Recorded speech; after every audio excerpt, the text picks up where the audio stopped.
¿Te has imaginado qué había antes de en el principio, antes de las estrellas, de la tierra, de cualquier cosa tangible?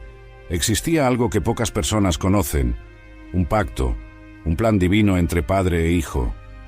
Este evento extraordinario ocurrió en la eternidad pasada, cuando la salvación de la humanidad ya estaba definida, antes incluso de que el primer ser humano respirara. Esta historia revela el misterio que estuvo oculto durante eras. Antes de que la primera luz brillara sobre el vacío, antes de que cualquier mano humana pudiera tocar la materia, ya existía un concilio divino. Las Escrituras nos dan vislumbres preciosos de este momento trascendente. En Efesios capítulo 1, versículos 3 y 4, el apóstol Pablo revela: «Bendito sea el Dios y Padre de nuestro Señor Jesucristo, que nos bendijo con toda bendición espiritual en las regiones celestiales en Cristo, porque nos escogió en Él antes de la fundación del mundo, para que fuéramos santos e irreprensibles delante de Él en amor». Este no fue un suceso casual, sino un propósito deliberado que trasciende el tiempo tal como lo conocemos. El Padre y el Hijo, en perfecta comunión, establecieron un pacto eterno, una alianza que precedería a la propia creación. No había testigos humanos, solo la presencia eterna de la Trinidad, en una armonía perfecta que nuestra mente finita apenas puede vislumbrar. La mente divina contemplaba el futuro con conocimiento perfecto. Ya sabía que su creación más preciada, aquella que recibiría el aliento divino y sería hecha a su imagen, eventualmente se apartaría de sus caminos.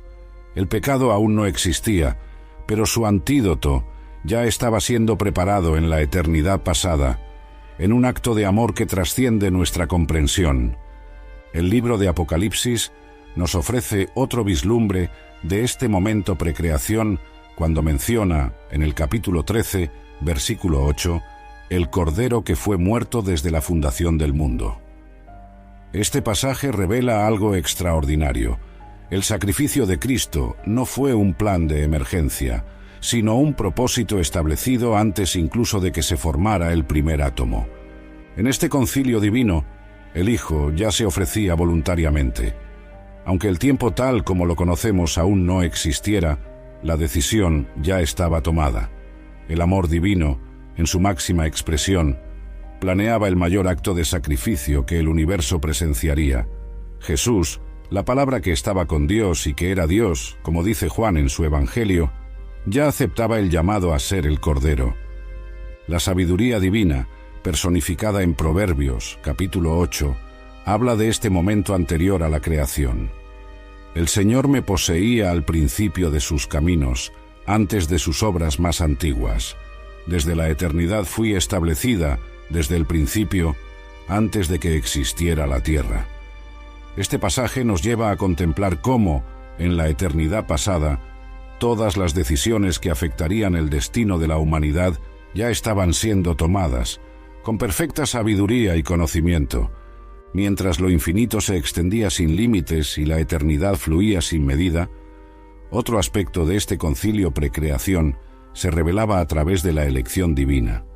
En 2 de Timoteo, capítulo 1, versículo 9, leemos acerca de la gracia que nos fue dada en Cristo Jesús antes de los tiempos eternos. La predestinación no era solo un concepto abstracto, sino una realidad palpitante en el corazón divino. Cada nombre, cada vida que algún día existiría, ya era conocida y amada. El Padre ya veía cada rostro que un día se formaría, cada corazón que latiría, cada alma que necesitaría redención. En este momento atemporal, la gracia ya era ofrecida, no por méritos futuros de criaturas aún no creadas, sino por el amor puro que define la esencia divina. El propósito eterno incluía no solo la creación, sino la redención completa. No solo el inicio de todas las cosas, sino también su restauración final. En el silencio de la eternidad, antes de que se pronunciara cualquier palabra creadora, el plan de salvación ya estaba completo en todos sus detalles.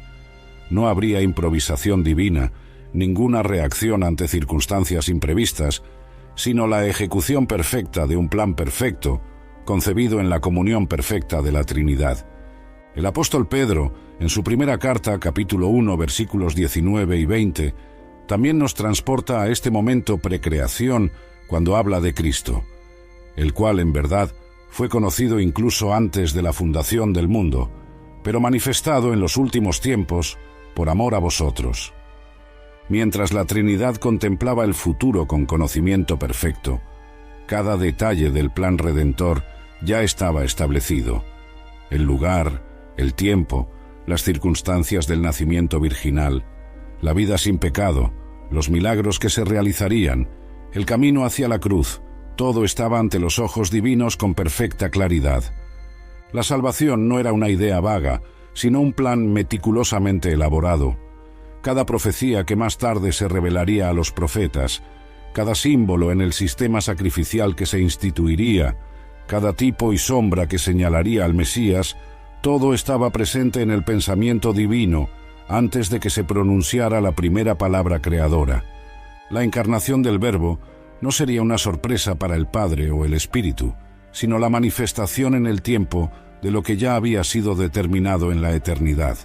El momento exacto, la línea genealógica específica, las condiciones históricas precisas, nada quedaría al azar, sino cuidadosamente planeado en el concilio divino. Este concilio eterno no trataba solo de la salvación individual, sino también de la formación de un pueblo especial. En Efesios capítulo 3, versículos 10 y 11, Pablo habla del propósito eterno que estableció en Cristo Jesús, nuestro Señor, relacionado con la Iglesia, que manifestaría la multiforme sabiduría de Dios. La Iglesia, aún inexistente, ya era contemplada como la novia del Cordero. Antes de que se reuniera cualquier congregación, antes de que se ofreciera cualquier adoración humana, el propósito de formar un cuerpo de creyentes ya estaba definido. Este cuerpo trascendería culturas, épocas y nacionalidades, uniendo a personas de todas las tribus y lenguas en torno al trono del Cordero. Este propósito incluía no solo la unidad de los creyentes entre sí, sino principalmente su unión con Cristo. El vínculo místico entre Cristo y su Iglesia, tan profundo que Pablo lo compararía después con el matrimonio, ya formaba parte del diseño divino antes de la creación. En el concilio precreación, mientras se determinaba la naturaleza de la creación física, también se proyectaba la naturaleza de la comunidad espiritual, que algún día sería llamada el cuerpo de Cristo. Esta comunidad no sería un plan alternativo o secundario, sino parte integral del propósito original de Dios para el universo. En la eternidad pasada, mientras el concilio divino delineaba su plan perfecto, la sabiduría de Dios ya se manifestaba en toda su complejidad. En primera a los Corintios, capítulo 2, versículo 7, Pablo habla de la sabiduría de Dios en misterio, que estuvo oculta, la cual Dios ordenó antes de los siglos para nuestra gloria. Esta sabiduría no seguía los patrones que más tarde los hombres considerarían lógicos o esperados. Incorporaba paradojas divinas, fuerza manifestada en la debilidad, victoria a través de la derrota aparente, vida naciendo de la muerte, el Creador sometiéndose a su creación. El plan de redención no sería solo una reparación de emergencia de algo que salió mal, sino parte integral del propósito mayor de Dios desde antes de la fundación del mundo. La cruz, que un día se alzaría en una colina llamada Gólgota, ya proyectaba su sombra en la eternidad pasada, un símbolo del amor sacrificial que define la misma naturaleza divina. Mientras el concilio divino deliberaba, la sabiduría eterna ya preveía que el camino hacia la mayor gloria sería mediante el mayor sufrimiento, que la manifestación suprema del poder divino llegaría a través de la aparente debilidad de un hombre colgado entre el cielo y la tierra en una cruz romana. Este paradigma divino ya estaba en el corazón de la planificación eterna. Otro vislumbre fascinante de este evento precreación aparece en las palabras de Jesús, registradas en Juan, capítulo 17, versículo 24. Padre, quiero que donde yo esté, también estén conmigo aquellos que me has dado, para que vean mi gloria, la cual me diste, porque me amaste antes de la fundación del mundo. En esta oración íntima, Jesús revela el amor que existía entre el Padre y el Hijo antes incluso de que el cosmos llegara a existir. Un amor perfecto, completo, sin principio ni fin. No era un amor necesitado de complemento, sino un amor tan desbordante que deseaba extenderse a las criaturas que aún serían formadas. Este amor intratrinitario ya contemplaba un propósito: compartir la gloria divina con seres creados. La intimidad perfecta entre Padre y Hijo no sería un círculo cerrado, sino que abriría espacio para que otros, aquellos que serían dados al Hijo, pudieran participar de esa comunión. En el concilio divino, antes de la creación, había un anhelo: que criaturas finitas pudieran, de alguna manera misteriosa, participar de la gloria infinita. Este anhelo no nacía de ninguna necesidad divina, sino de la naturaleza desbordante del amor que ya existía en perfección en la Trinidad, desde antes de que se empezara a contar el tiempo. El apóstol Pablo, en su carta a los Romanos, capítulo 16, versículos 25 y 26, habla de un misterio que estuvo oculto desde tiempos eternos, pero que ahora ha sido manifestado. Este misterio, guardado en el silencio de la eternidad pasada, aguardaba el momento perfecto para ser revelado. En el concilio divino, antes de la creación, ya estaba determinado ese tiempo de revelación. No sería inmediato, sino progresivo. A lo largo de los siglos, Dios iría revelando partes de su plan eterno, primero a través de promesas, luego mediante la ley, después por medio de los profetas, y finalmente en la persona de su Hijo. Había una pedagogía divina en este proceso. La revelación no sería completa de una sola vez, sino gradual, preparando a la humanidad para recibir la plenitud de la verdad. Como un maestro sabio que sabe cuánto puede asimilar su alumno en cada momento, Dios planeó cada etapa de esta revelación progresiva desde antes de los tiempos eternos. En Tito, capítulo 1, versículos 1 y 2, Pablo menciona la esperanza de la vida eterna, la cual Dios, que no puede mentir, prometió antes de los tiempos eternos. Esta promesa precreación no fue hecha a criaturas inexistentes, sino establecida en el consejo divino como un propósito inmutable. La vida eterna no era sólo longevidad infinita, sino una calidad de existencia en comunión con Dios. En el concilio divino, antes de la creación, ya se definía que la eternidad sería compartida, que criaturas finitas recibirían el privilegio de participar de la naturaleza divina, como expresaría Pedro más tarde. Esta vida eterna estaría garantizada por la fidelidad de un Dios que no puede mentir. Su promesa, establecida antes incluso de que existiera alguien para recibirla, estaba fundamentada en su propia naturaleza inmutable. El concilio divino no estaba sujeto a revisiones o ajustes. Lo que se determinó en la eternidad pasada sería cumplido con precisión. El concepto de vida eterna ya incluía la restauración completa de la comunión que sería rota por la caída, aún no ocurrida. En el pensamiento divino, la separación causada por el pecado ya era vista como algo temporal, un intervalo breve antes de que la comunión eterna, planeada desde antes de la fundación del mundo, se estableciera plenamente. Segunda de Timoteo, capítulo 1, versículo 9, revela otro aspecto del concilio precreación, el llamado divino, según su propio propósito y gracia que nos fue dada en Cristo Jesús antes de los tiempos eternos. Este llamado no estaría basado en obras o méritos humanos, sino en la gracia preexistente. Antes de que ningún ser humano pudiera realizar cualquier acto de justicia o injusticia, la gracia ya se había establecido como el fundamento de la relación entre Dios y su futura creación. Esta gracia precreación demuestra la iniciativa divina en el proceso de redención.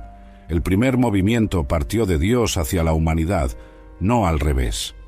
Antes de que se cometiera el primer pecado, antes de que se pronunciara la primera oración de arrepentimiento, la gracia ya estaba disponible, esperando el momento de ser derramada sobre quienes aún no existían. En el concilio divino, la salvación ya se veía como un don gratuito, no como una recompensa por méritos. Aunque la justicia divina exigiera satisfacción, la gracia divina ya había ideado el medio por el cual se cumpliría esa satisfacción, no a través de las obras de la criatura, sino por el sacrificio del propio Creador encarnado, determinado desde antes de los tiempos eternos. El libro de Proverbios, capítulo 8, nos brinda una imagen poética de la sabiduría divina, presente antes de la creación. Cuando Él preparaba los cielos, allí estaba yo. Cuando trazaba el horizonte sobre la faz del abismo, cuando afirmaba las nubes arriba, cuando establecía las fuentes del abismo, cuando al mar ponía su límite, entonces yo estaba con Él como arquitecto. Este pasaje antropomórfico nos permite vislumbrar la planificación divina anterior a la creación. Mientras se diseñaban meticulosamente los detalles del universo físico, también recibían atención minuciosa los detalles del plan de redención, cada ley natural que regiría el cosmos, cada principio que sostendría la vida, cada patrón de belleza y orden, todo estaba siendo definido con sabiduría infinita. Simultáneamente, cada aspecto del plan redentor se establecía con la misma precisión y hermosura. El mismo tejido del universo sería trazado para acomodar tanto la creación como la redención. La sabiduría personificada en este pasaje nos invita a reflexionar sobre la complejidad de la planificación divina.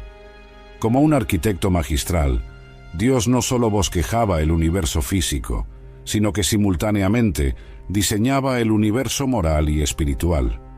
Cada detalle de la creación material ya estaba planeado para acoger el drama de la redención que un día se desarrollaría en su escenario. En Mateo, capítulo 25, versículo 34, Jesús revela otro elemento del concilio precreación cuando habla del reino que os está preparado desde la fundación del mundo. Este reino no era un plan secundario, sino parte integral del propósito original. En el concilio divino, mientras se planeaba la creación física, también se proyectaba un reino espiritual. Este reino trascendería los reinos y las naciones terrenales, sería eterno en su duración y perfecto en su naturaleza. Aunque temporalmente oscurecido por el pecado que entraría en el mundo, este reino se mantendría como el destino final de los redimidos. La preparación de este reino desde la fundación del mundo demuestra la confianza divina en su propio plan redentor. Aun sabiendo que la creación se apartaría, Dios ya preparaba su restauración. El reino no fue un ajuste posterior, sino parte del proyecto original, revelando la perfecta integración entre creación y redención en el pensamiento divino. Este reino, preparado incluso antes de la creación del mundo, ya preveía la restauración completa de todas las cosas.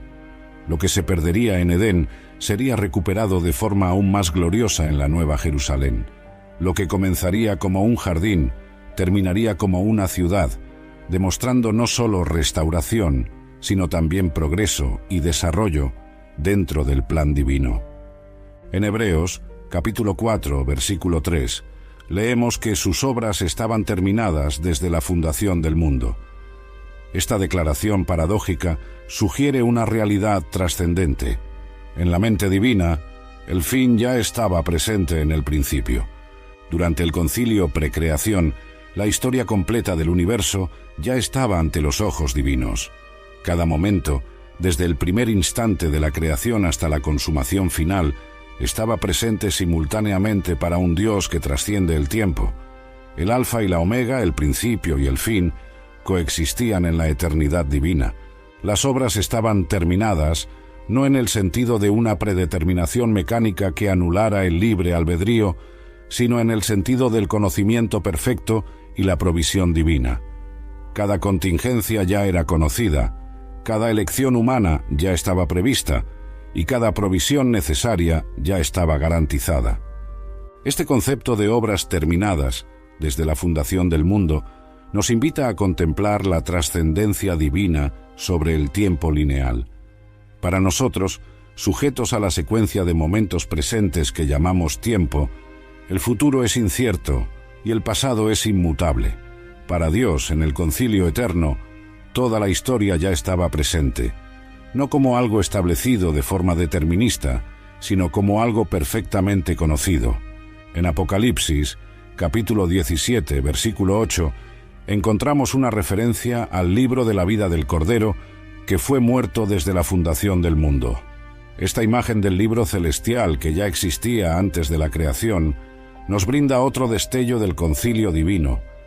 En este concilio eterno, los nombres de aquellos que algún día responderían al llamado divino ya eran conocidos, no como una lista arbitraria, sino como la expresión del conocimiento perfecto de un Dios que ve el fin desde el principio. Cada persona que algún día aceptaría el sacrificio del Cordero ya era vista y amada. El libro de la vida no era solo un registro burocrático, sino un símbolo de la relación personal que Dios deseaba establecer con cada individuo. Antes de que cualquier ser humano respirara, el Creador ya conocía a cada uno por nombre y anticipaba el momento en que entrarían en comunión con Él mediante el sacrificio del Cordero. La imagen del libro de la vida nos recuerda que el plan de salvación no era genérico ni impersonal. En el concilio divino, cada alma era individualmente conocida y amada. Cada historia personal ya estaba presente ante los ojos divinos. La redención no sería solo para la humanidad en conjunto, sino para cada persona específica que algún día respondería al llamado de amor del Creador. En Juan, capítulo 1, versículo 1 leemos: «En el principio era el Verbo, y el Verbo estaba con Dios, y el Verbo era Dios». Esta afirmación nos transporta a antes del «en el principio» de Génesis, revelándonos la preexistencia eterna del Hijo. Durante el concilio divino, la palabra que después se haría carne ya existía en perfecta comunión con el Padre. La relación intratrinitaria ya expresaba esa unidad perfecta por la que Jesús oraría más tarde, para que todos sean uno, como tú, oh Padre, en mí y yo en ti. Esa comunión perfecta sería la base del plan redentor. El Hijo no sería enviado como un extraño a la misión, sino como alguien que comprendía perfectamente el corazón del Padre y compartía plenamente su propósito. La encarnación no sería el comienzo de la existencia del Hijo, sino la extensión de su eterna comunión con el Padre dentro de la experiencia humana. El Verbo que estaba con Dios y que era Dios ya conocía el plan en su totalidad. No había resistencia ni vacilación, sino armonía perfecta de voluntad. El Hijo, que desde la eternidad disfrutaba de la gloria junto al Padre, ya sabía que se despojaría de esa gloria, tomando forma de siervo, para llevar a cabo el plan salvífico establecido en el concilio divino antes de la creación.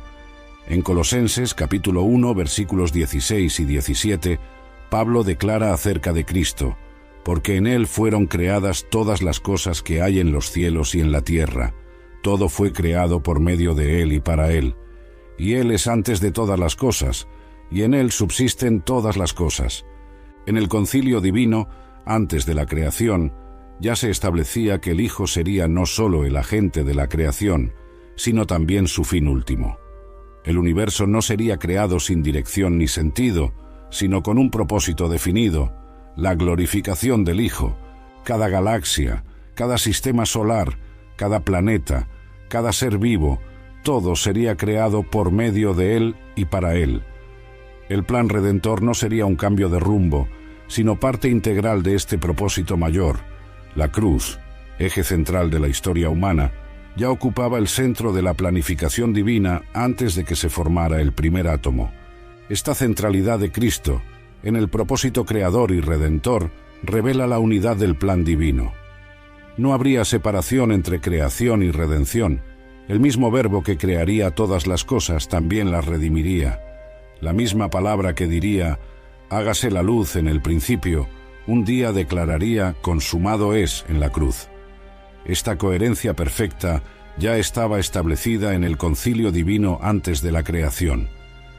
Primera de Pedro, capítulo 1, versículos 18 a 20, nos ofrece otro vistazo del concilio precreación, sabiendo que fuisteis rescatados de vuestra vana manera de vivir, no con cosas corruptibles, sino con la sangre preciosa de Cristo, como de un cordero sin mancha y sin contaminación, el cual, en verdad, fue conocido incluso antes de la fundación del mundo, pero manifestado en los últimos tiempos por amor a vosotros.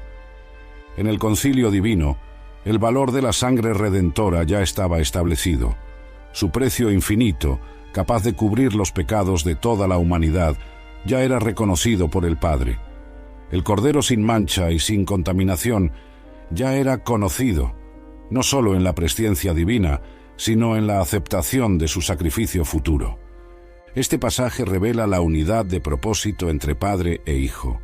El sacrificio no sería impuesto al Hijo, ni aceptado con reticencia por el Padre. Había perfecta armonía en el concilio divino. El Hijo se ofrecía voluntariamente, y el Padre recibía amorosamente esa ofrenda como suficiente para la redención de la humanidad aún no creada. La manifestación en estos últimos tiempos sería solamente la ejecución en el tiempo de lo que ya estaba plenamente establecido en la eternidad. El misterio oculto por eras sería revelado en el momento preciso, cuando todas las preparaciones estuvieran completas, y todo esto ya estaba previsto y planeado antes de la fundación del mundo. En Isaías capítulo 46, versículos 9 y 10, Dios declara: «Yo soy Dios, y no hay otro, que anuncio el fin desde el principio, y desde la antigüedad lo que aún no ha sido hecho, diciendo: mi plan se cumplirá, y haré toda mi voluntad». Esta declaración nos da otra mirada al concilio divino precreación. El plan de Dios no estaba sujeto a contingencias ni a ajustes de último momento. Lo que se decidió en la eternidad pasada se ejecutaría con exactitud, no por una imposición autoritaria sobre criaturas autómatas, sino por la sabiduría infinita capaz de incorporar incluso las decisiones libres de los seres humanos en su plan mayor. El anuncio del fin desde el principio revela la trascendencia divina sobre el tiempo lineal. Para Dios el futuro no es una incógnita, sino una realidad ya conocida. En el concilio precreación, toda la línea temporal de la historia humana estaba presente simultáneamente ante los ojos divinos. Esta declaración de Isaías nos hace contemplar la soberanía divina ejercida en el concilio eterno. Dios no sería sorprendido por los eventos futuros ni necesitaría improvisar ante situaciones inesperadas. Su plan, su deliberación y planificación permanecería inamovible, no por rigidez, sino por perfección. En Hechos, capítulo 15, versículo 18, leemos que al Señor le son conocidas todas sus obras desde el principio del mundo. Esta afirmación, dicha en el contexto del Concilio de Jerusalén, hace eco de la realidad del concilio divino precreación. En la planificación eterna, cada obra divina ya era conocida en su totalidad. Cada intervención en la historia humana, cada manifestación de poder, cada acto de misericordia, cada juicio, todo estaba presente en la mente divina antes de que el tiempo comenzara a fluir. Este conocimiento no era meramente intelectual, sino relacional. Dios conocía no solo los eventos futuros, sino el impacto que cada uno tendría en las vidas individuales de quienes algún día existirían. Cada lágrima que sería enjugada, cada corazón roto que sería restaurado, cada alma perdida que sería hallada, todo ya era conocido y amado. En el concilio divino, el conocimiento de las obras futuras no era simplemente prever lo que podría suceder, sino un conocimiento perfecto de lo que sucedería como resultado del plan divino. La historia no sería una serie de accidentes o coincidencias, sino la ejecución en el tiempo de lo que se planeó en la eternidad. Cada detalle, desde el más aparentemente insignificante hasta el más obviamente importante, estaba presente en la mente divina. En Efesios capítulo 1, versículo 10, Pablo habla del propósito de reunir en Cristo todas las cosas, en la dispensación de la plenitud de los tiempos, tanto las que están en los cielos como las que están en la tierra. Este propósito universal de recapitulación ya estaba definido en el concilio divino precreación.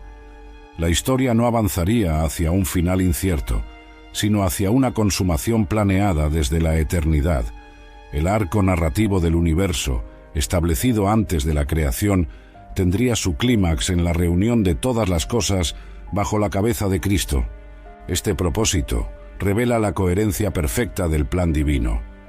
La creación y la redención no serían capítulos inconexos, sino parte de una gran narrativa unificada. El jardín del Edén y la Nueva Jerusalén, el paraíso perdido y el paraíso restaurado, formarían un círculo perfecto, no por casualidad, sino por diseño divino establecido antes de que el tiempo comenzara. Como expresa Pablo en Romanos capítulo 11, versículo 36, porque de Él y por Él y para Él son todas las cosas.